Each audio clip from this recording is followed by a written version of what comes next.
അല്ല, ഇത് ഇന്നലെ വാർത്ത നമ്മൾ ടി വിയിലും പിന്നെ ഇന്ന് രാവിലെ പത്രത്തിലൊക്കെ കണ്ടപ്പം ഈ അപകടം പറ്റിയ ബോട്ടൊന്ന് കാണാമെന്ന് കരുതി വന്നതാണ്. ഇങ്ങനെ വരാനുള്ള കാരണം നിങ്ങൾക്ക് ഒരുപക്ഷെ അറിയാം, നമ്മൾ താനൂർ ബോട്ട് ട്രാജഡിയുടെ അന്വേഷണ കമ്മീഷന്റെ ചെയർമാനാണ്.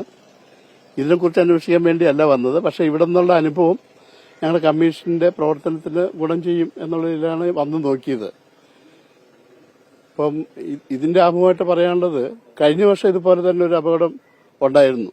മൺതിട്ടയിൽ തട്ടി, അന്ന് അത് സബ്ജക്ട് ടു കറക്ഷൻ. അന്ന് കിട്ടിയ ഒരു ഇൻഫർമേഷൻ എന്ന് പറഞ്ഞാൽ തമിഴ്നാട്ടിൽ നിന്ന് ഒരു പേരൻസും ഒരു മകളും കൂടി വന്നതാണ്. അവരുടെ ബോട്ട് ഇതുപോലെ മൺതിട്ടയിൽ തട്ടി മറിഞ്ഞ് ഭാഗ്യവശാൽ കാഷ്വാലിറ്റി ഒന്നും ഉണ്ടായില്ല. ഇവിടെയും അതുപോലെ തന്നെ മൺതിട്ടയിൽ തട്ടിയിട്ട് ഇപ്പം കാഷ്വാലിറ്റി ഒന്നും ഉണ്ടായില്ല. പക്ഷേ നമുക്ക് കിട്ടിയിട്ടുള്ള ചില രേഖകൾ പ്രകാരം ഈ ബോട്ട് തന്നെ അതിന്റെ രജിസ്ട്രേഷന്റെ വാലിഡിറ്റിയോ ഒക്കെ കഴിഞ്ഞ ബോട്ടാണെന്ന് പറയുന്നുണ്ട്. അതെല്ലാം ഫാക്ച്വൽ ആസ്പെക്റ്റ് ആണ്. അതെല്ലാം സബ്ജക്ട് ടു കറക്ഷനാണ്. നമുക്ക് കിട്ടിയുള്ള ഒരു ഫസ്റ്റ് ഹാൻഡ് നോളജിന്റെ അടിസ്ഥാനത്തിലാണ് പറയുന്നത്. അപ്പം ഇത് ഞങ്ങളുടെ താനൂർ ബോട്ട് ട്രാജഡിയായിട്ടുള്ള അതിന്റെ അന്വേഷണവും അതുപോലെ തന്നെ ആ കമ്മീഷനെ അപ്പോയിന്റ് ചെയ്യുമ്പോൾ ഗവൺമെന്റ് വെച്ചിരിക്കുന്ന ചില ടേംസ് ഉണ്ട്. ആ ടേംസിൽ അവസാനത്തെ 2-3 ടേംസ് ഇതുപോലത്തെ ഉള്ള അപകടങ്ങൾ ഭാവിയിൽ വരാതിരിക്കാൻ വേണ്ടി എന്തെല്ലാം കാര്യങ്ങൾ ചെയ്യണം എന്നതിനെ കുറിച്ചെല്ലാം ആ ടേംസ് ഓഫ് റെഫറൻസ് പറയുന്നുണ്ട്. അപ്പം ഇതുപോലത്തെ ഉണ്ടാകുന്ന ഇൻസിഡന്റ് എല്ലാം നമുക്ക് അനുഭവമാണ്.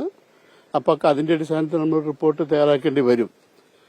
ഇപ്പം ആ താനൂർ കമ്മീഷൻ ഈ ടേംസ് ഓഫ് റെഫറൻസിന്റെ ഒക്കെ അടിസ്ഥാനത്തിൽ നമ്മൾ പബ്ലിക് നോട്ടീസ് ഇട്ടു.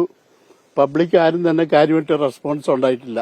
അതിലുണ്ടായിട്ടുള്ളത് താനൂരും തിരൂരും അല്ലെങ്കിൽ മലപ്പുറം ജില്ലയിൽ നിന്നുള്ള ഒരു 5-8 റെസ്പോൺസേ വന്നിട്ടുള്ളൂ. ഇതിൽ ഏറ്റവും കൂടുതൽ വ്യവസായം നടക്കുന്നത് ആലപ്പുഴ ജില്ലയിലാണ്. പക്ഷെ ഇവിടുന്ന് കാര്യമായിട്ടുള്ള ഒരു റെസ്പോൺസ് ഉണ്ടായില്ല. അങ്ങനെ റെസ്പോൺസ് കിട്ടാത്തതിനെ തുടർന്ന് നമ്മൾ ഇതിന്റെ സ്റ്റേക്ക് ഹോൾഡേഴ്സിനെ ഐഡന്റിഫൈ ചെയ്തിട്ട് അവർക്കെല്ലാം പ്രത്യേകം ലെറ്റർ അയച്ചു.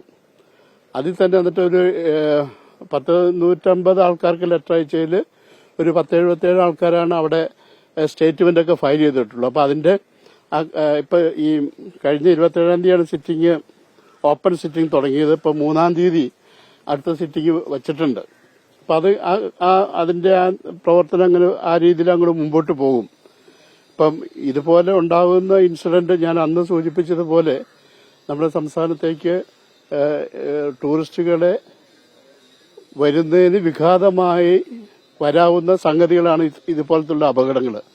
അപ്പം അതിൻ്റെ അകത്ത് ഉള്ള ഉത്തരവാദിത്വം ആ ടൂറിസം അല്ലെങ്കിൽ ആ വ്യവസായം കൊണ്ട് അതിൽ ഉൾപ്പെട്ടിട്ടുള്ള ആൾക്കാരെല്ലാം ശ്രദ്ധിക്കേണ്ട ഒരു ഘടകമാണ്. ഇതുപോലത്തെ സംഭവങ്ങൾ ഉണ്ടാകാതിരിക്കാൻ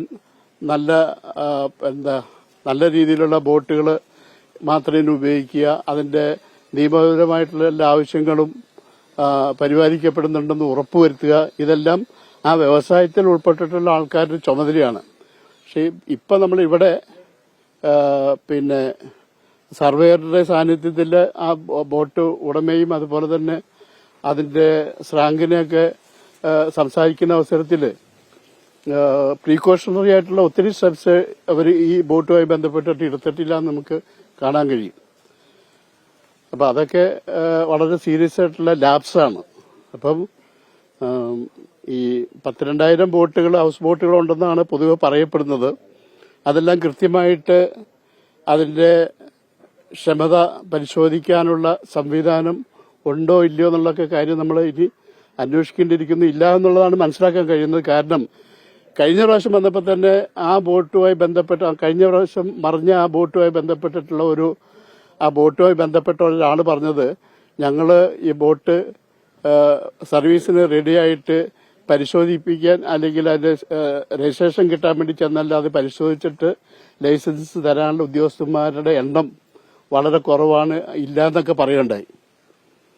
അപ്പൊ അതെല്ലാം നമ്മൾ പരിശോധിച്ചിട്ട് ഞങ്ങൾ കമ്മീഷണർ നിലയ്ക്ക് നമ്മൾ ഗവൺമെന്റിലേക്ക് അതിനുവേണ്ടിയുള്ള റിപ്പോർട്ട് കൊടുക്കും.